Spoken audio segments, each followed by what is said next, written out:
Hello everyone, I welcome you all in Zenlo. Today I will start a new topic, what is database and database management system. Start करते हैं। Database क्या है? Database हमने data को देखा था last lecture में कि डेटा क्या है, डेटा नॉलेज क्या है, इसके अलावा डेटा नॉलेज इंफॉर्मेशन इनमें क्या डिफरेंस है। आज हम बात करते हैं डेटाबेस का। तो डेटाबेस हमारे दो वर्ड से मिलकर बना है, डेटा एंड बेस, मतलब बेस ऑफ डेटा, जहाँ पर सब कुछ डेटा का खेल है। सब कुछ डेटा से रिलेटेड होगा, दैट इज़ द डेटाबेस। अब डेटा कौन-सा होगा? Base database is a collection of related data, मतलब जिस पर्पज़ के लिए हम बात कर रहे हैं यहाँ पर, जो उससे रिलेट है, that is a related data. Collection of related data, information and knowledge that is store in computer system और digital world and various operation can perform it. तो हमने उसको स्टोर किया, जो भी हमारे रिक्वायर्ड रिलेटेड डेटा था, इन्फॉर्मेशन जो भी था, और उसको हमने स्टोर करने का एक सिस्टमैटिक वे में, और उसके बाद में हमने उसको प्रोसेस किया। मतलब जो हमें उसमें चेंजिंग करने थे, जो भी उस हमने उसमें ऑपरेशन करने थे। तो डेटाबेस, और database generally raw and column की फॉर्म में हम देखते हैं डेटाबेस को। और जितनी हम कंपनियाँ देखें, जैसे फेसबुक, अमेज़न वगैरह जो भी हैं हमारी, हमारा ये क्या बोलते हैं, गूगल वगैरह, सबके इसका सबका जो काम होता है, सब जो है डेटाबेस के ऊपर ही काम करते हैं। इनका सबका बिज़नेस ही कंप्लीट डेटाबेस है, उसी को शेयर करना, सब उसी के अकॉर्डिंग चलता है। डेटाबेस को हम it is used by multiple user globally. इससे फ़ायदा ये होता है हमारा कि इसको हम यूज़ कर सकते हैं, जो अलग-अलग टाइप के यूज़र हैं, अलग-अलग जगह से यूज़र हैं, उसको एक्सेस कर सकते हैं, मैनेज कर सकते हैं। It is organised in a way that can be easily accessible, managed and update. इस टाइप से उसे ऑर्गनाइज़ किया जाता है। जो हम फाइल सिस्टम की बात करते हैं, तो ये एडवांसमेंट है file system. File system in digital world to deal with large amount of data. तो फाइल सिस्टम को हम यूज़ कर सकते हैं, लेकिन मल्टीपल यूज़र की जब ग्लोबली बात आएगी तब नहीं कर सकते। एक इंडिविजुअल फाइल सिस्टम को यूज़ कर सकता है, लेकिन जब हम मल्टीपली बात करते हैं कि उसे एक्सेस करना, उसे मैनेज करना, ये सारी चीज़ें हम फाइल सिस्टम में नहीं कर सकते। हम इसमें इन्फॉर्मेशन को आसानी से एक्सेस कर सकते हैं। डेटा को अलग-अलग टाइप से हम यहाँ पर स्टोर सॉर्ट कर सकते हैं। नया डेटा है हमारा, उसे इंसर्ट करा सकते हैं। नए डेटा को हमने इंसर्ट करा दिया, दैट इज़ पॉसिबल। पुराने डेटा को हमने डिलीट कर दिया, अपडेट कर दिया। ये जितनी चीज़ थी, हम सब कुछ इसके अंदर कर सकते हैं। हम इसकी बैकअप रिकवरी रख सकते हैं। डेटा की रिडंडेंसी को कम करता है ये। जो डुप्लीकेशन ऑफ डेटा होता है, उसको कम करेगा। और सबसे बड़ी चीज़ कि हम कम स्टोरेज में, कम जगह में ज़्यादा से ज़्यादा अमाउंट डेटा कर सकते हैं, कि हमने उसके अकॉर्डिंग उसको बनाया। जैसे हम एग्ज़ाम्पल लेते हैं आधार कार्ड। आधार कार्ड में क्या है हमारा? आधार कार्ड भी इसी टाइप से डेटा। तो आधार कार्ड में जैसे हमारा नेम होगा, एक आधार नंबर होगा हमारा, आईडी होगी, नेम होगा, हमारी डेट ऑफ बर्थ होगी, एड्रेस होगा। तो इस टाइप से रॉ की फॉर्म में। और अगला हम बात करते हैं, इस टाइप से हमारे जो-जो कॉलम बनेंगे, इसके बाद में हम बात करते हैं कि person 1, person 2, person 3, that is ये रॉ की फॉर्म में आएगा, और जो हमारा डेटा है दैट इज़ द कॉलम। और इसी टाइप से एक टेबल क्रिएट हो जाती है। जैसे हम स्टूडेंट के डेटा की बात करते हैं, रोल नंबर, परसेंटेज, या जो भी उसका रिलेटेड जो भी चीज़ उसकी लेनी है, वो सब इसके अंदर हम इन्वॉल्व कराते हैं। तो ये हमारा है डेटाबेस। और डेटाबेस हमारा 3 टाइप से डिवाइड होता है। डेटा हम 3 टाइप से डेटा कलेक्शन के बेस पे डिवाइड करते हैं। First is a structured data, second is a unstructured data, third is a semi structured data.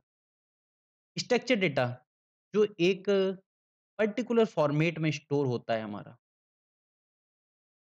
ये हमारा क्या होता है? Structured data. जो एक स्ट्रक्चर फॉर्मेट में, मतलब एक जो हमारा इसका फिक्स फॉर्मेट जो भी हमने बनाया, उसके अकॉर्डिंग ये स्टोर होगा।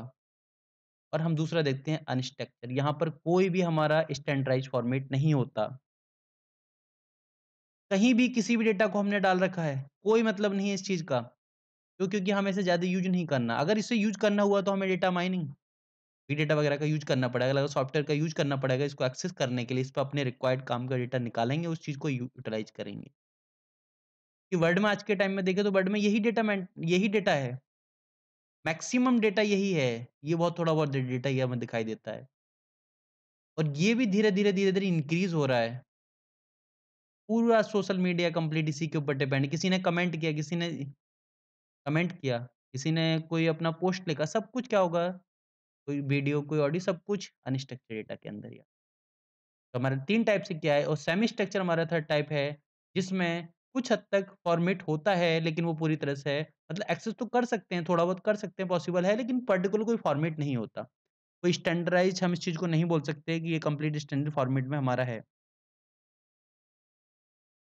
ये होता है हमारा स्ट्रक्चर्ड डेटा, अनस्ट्रक्चर्ड डेटा और सेमी स्ट्रक्चर्ड। स्ट्रक्चर्ड डेटा ही है जिसको हम क्या करते हैं, मशीन लर्निंग में ईज़िली यूज़ कर सकते हैं।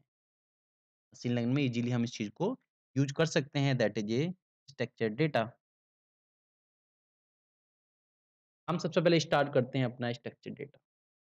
तो स्ट्रक्चर्ड डेटा क्या है? Structured data is a data that organised in format like row and column. इस फॉर्म में ये स्ट्रक्चर फॉर्म में लगा।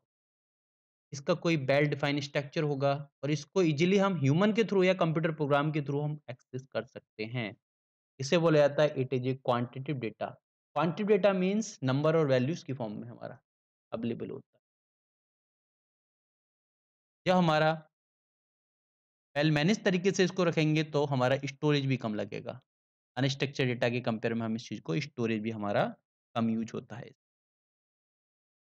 अमेज़न का प्लेटफ़ॉर्म देखते हैं, स्ट्रक्चर डेटा, एक्सेल के अंदर देखते हैं, वो भी उसी टाइप से हम यहाँ पर स्ट्रक्चर एक बना रहे हैं।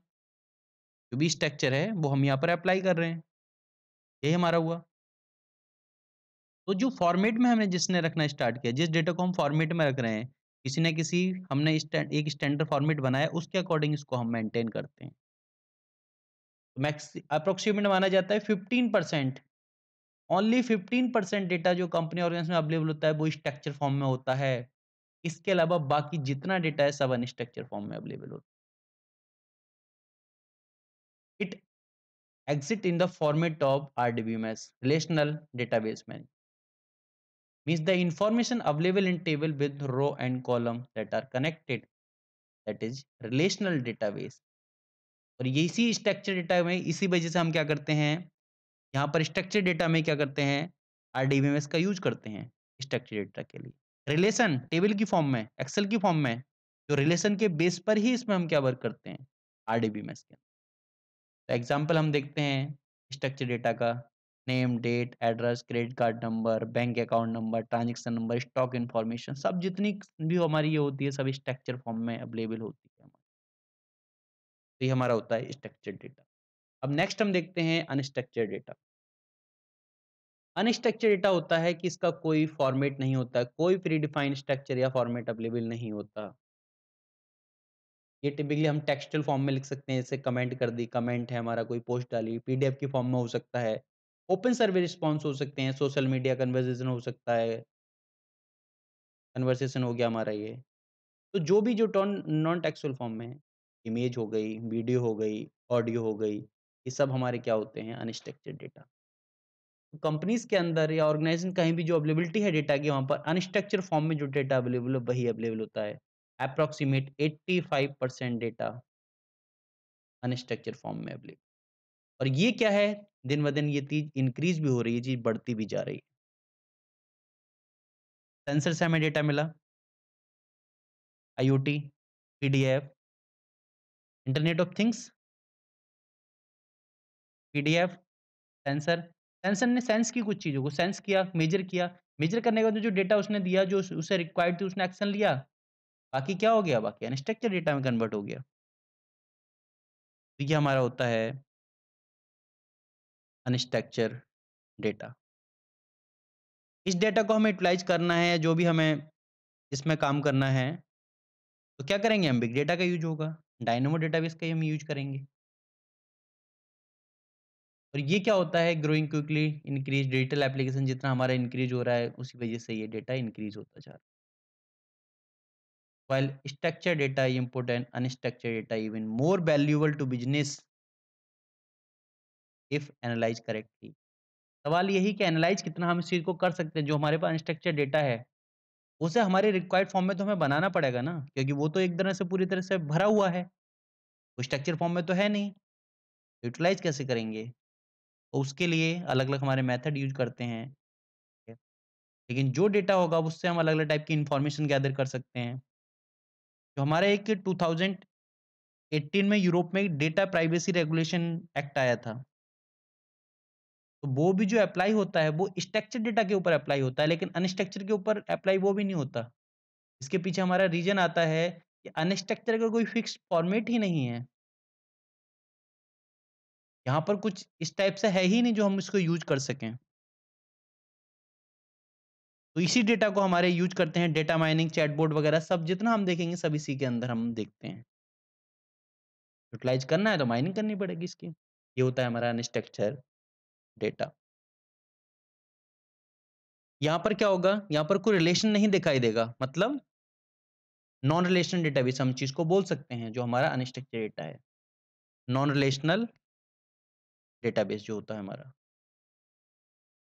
इसके लिए हाँ, ये इसके लिए जो यूज़ करेंगे हम एक हमारा वो आता है NoSQL के नाम से, उस पे हम इसका यूज़ करते हैं।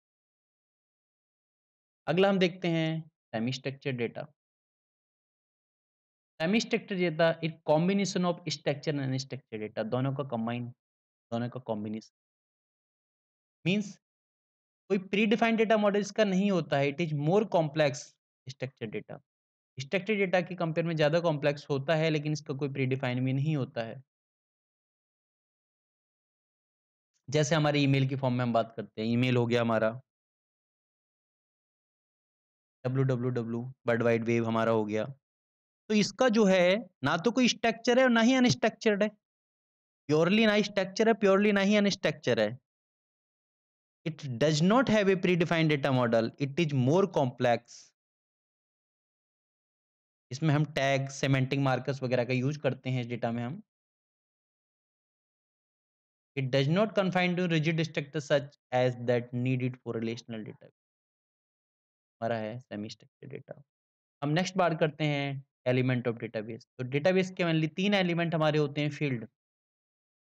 फील्ड मीन्स जिस डेटाबेस को हम कॉलम में रखते हैं। रिकॉर्ड जो हम रो में बात करते हैं, रो की फॉर्म में जो डेटाबेस अवेलेबल होता है।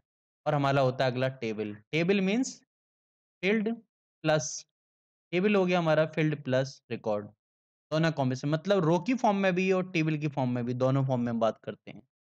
ये हमारे 3 एलिमेंट आते हैं डेटाबेस के।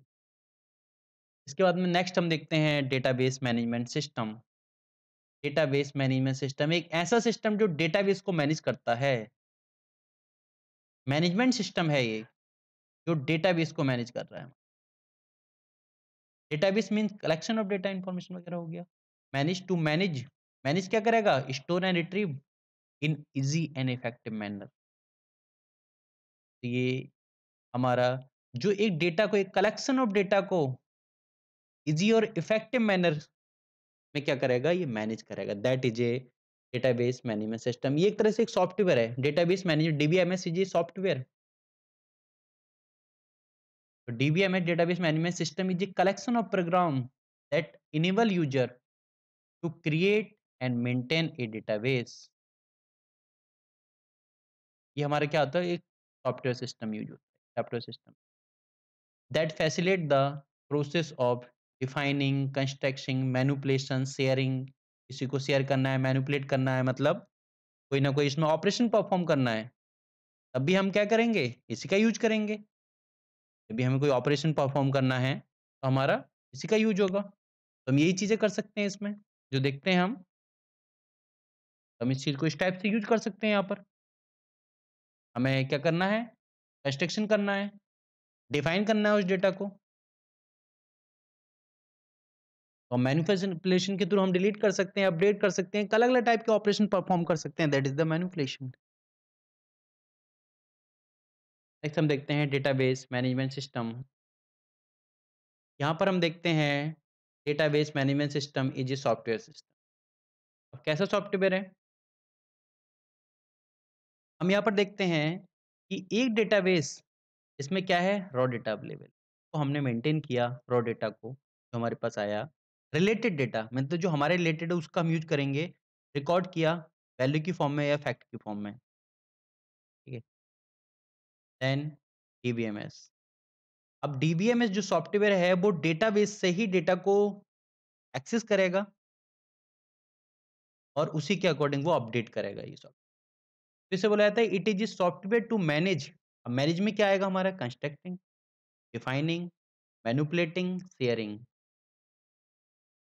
The database. जैसे हमारा वर्क करता है एसक्यूएल, एसक्यूएल ले सकते हैं हम। SQL structure query language, MySQL, PLSQL, Oracle, FoxPro, इस टाइप से हमारे अलग-अलग जो डेटाबेस मैनेजमेंट के लिए हमारे सॉफ्टवेयर यूज़ होते हैं, ये हमारे डेटाबेस को मैनेज करने के हमारे अलग तरीके आते हैं। इस सॉफ्टवेयर जो हमारे एन एप्लीकेशन प्रोग्राम जैसे सी, सी प्लस, जावा ये भी हेल्प करती हैं किसको यूज़र को एक्सेस करने के लिए डेटा फ्रॉम डेटाबेस। डेटाबेस किसके लिए है हमारा फाइनली मोटो हमारा यूज़र है। यूज़र उस चीज़ को एक्सेस कर सकता है, यूज़र उसको एक जगह इकट्ठा कर सकता है, मेंटेन कर सकता है। तो उसके लिए एक मीडिएटर की तरह वर्क करता है डीबीएमएस। ये हमारा है डेटाबेस मैनेजमेंट सिस्टम जो यूज़र की हेल्प करता है हमारा। यूज़र और डेटाबेस के बीच में हम बात करते हैं। ये हमारा था database management system DBMS. Thank you everyone.